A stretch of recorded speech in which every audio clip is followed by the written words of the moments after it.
Salut à tous, bienvenue dans cette première vidéo. Aujourd'hui je vais vous parler des équations. Est-ce que vous avez déjà entendu une phrase du style ça va complexifier notre équation.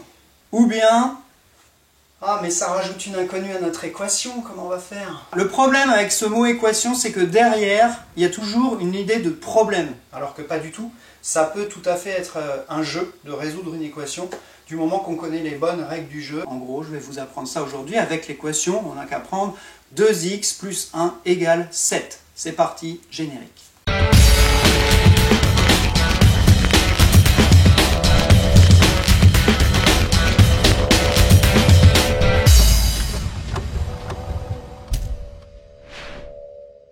Alors ce qu'il faut bien comprendre avec une équation, c'est que ce n'est rien d'autre qu'une espèce de devinette. Voilà, du style je pense à un nombre, devine lequel. Sauf que si je vous la fais genre 1, non. 2, non plus.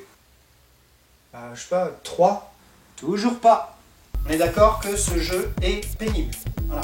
Ça va être bien plus intéressant de deviner le nombre à partir d'un indice qu'on nous donne à la base. L'indice en question, ça s'appelle l'équation. Donc pour résoudre une équation, je vous disais tout à l'heure qu'il n'y avait que deux règles. Ça va être simple, d'autant que les deux règles, vous les connaissez déjà. On les applique tous les jours. Si vous voulez un exemple, je vais vous donner, je pense à un nombre. Si je double ce nombre, j'obtiens 6. Tu ne serais pas en train de penser que c'est 3 mon nombre? Si tu es en train de penser que c'est 3, c'est parce qu'en fait tu as appliqué une règle.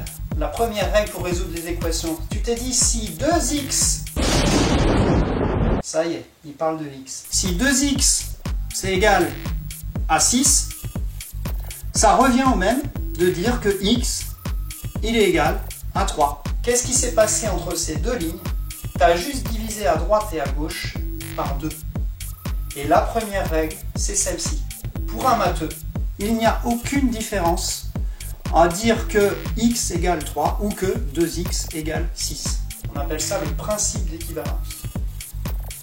Donc on a le droit, quand on a une équation, de multiplier à droite et à gauche par le même nombre.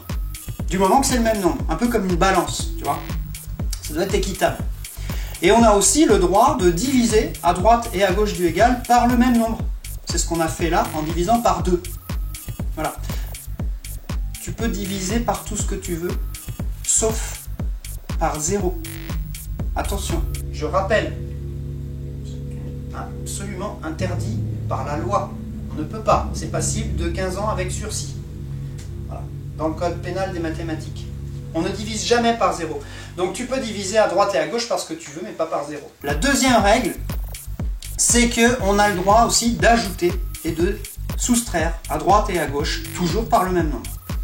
En reprenant notre exemple, si on a 2x égale 6, on peut tout à fait dire 2x plus 1 égale 6 plus 1. Ce qui fait qu'on va obtenir l'équation 2x égale 7. Voilà. Donc si on remet les choses dans le bon ordre, parce que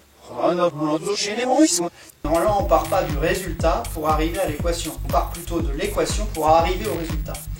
Imaginons qu'on vous donne l'équation suivante, 2x plus 1 égale 7. Pour résoudre cette équation, vous utilisez ces deux règles-là et vous dites, la première chose qui m'embête dans cette équation, c'est ce 1. Le 1 où il y a la flèche verte là. Pour enlever ce 1, comment je vais faire? Je vais ajouter moins 1 de chaque côté du égal. Ce qui fait qu'à gauche, je vais obtenir 2x plus 1 moins 1. Donc plus 1 moins 1, a priori, ça ferait bien 0. Hein. Oui, parce que 1 moins 1, ça fait 0. Je ne vais pas reprendre de là non plus. Et en faisant les calculs, on obtient 2x plus 0, donc 2x, égale 7 moins 1 égale 6. 2x égale 6. La ligne suivante, qu'est-ce qui nous embête? C'est le 2 qui est à côté du x. En fait, le 2, quand je dis qu'il est à côté du x, il est multiplié. Hein. 2x, c'est pareil que 2 fois x. Comme il est multiplié, pour l'enlever, on va diviser de chaque côté par 2. Règle numéro 1 qu'on a vu tout à l'heure, on a le droit de diviser par le même nombre de chaque côté. À gauche du égal, on va obtenir 2x sur 2. Donc x. Hein. Oui, parce que 2x sur 2, ça fait x. Et 5x sur 5, ça fait x. Et 29x sur 29, ça fait x aussi. Hein. Voilà. Cadeau. On obtient à gauche du égal x égale, et à droite du égal 3. Voilà. X égale 3. On a résolu notre équation. Fin du match. You win. Perfect. Un dernier petit détail, quand vous croiserez peut-être certaines personnes plus expérimentées, quand vous allez résoudre une équation, ils vont vous dire que de temps en temps, ils passent le 1 de l'autre côté. Mais en fait, c'est pas qu'on a pris un 1 et qu'on l'a changé de signe. C'est juste qu'on a sauté une ligne et qu'on la met plus à force avec l'habitude. Mais qu'est-ce qui se passe? Il se passe rien de plus que ce que je dis depuis tout à l'heure. À gauche du égal, on a appliqué moins 1, donc il y a un 1 qui disparaît à cause du moins 1, parce que 1 moins 1 ça fait 0. Et il y a un moins 1 qui arrive à droite du égal, ce qui fait que, en fait, si on saute cette ligne-là, on a l'impression que le 1 du départ, on l'a pris, on l'a balancé de l'autre côté du égal et qu'on a changé son signe.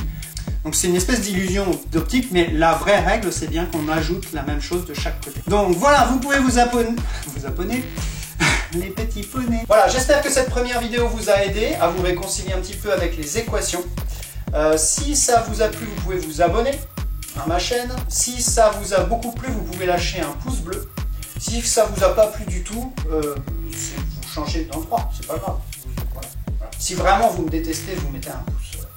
Mais c'est pas obligé. Il faut m'aider au début.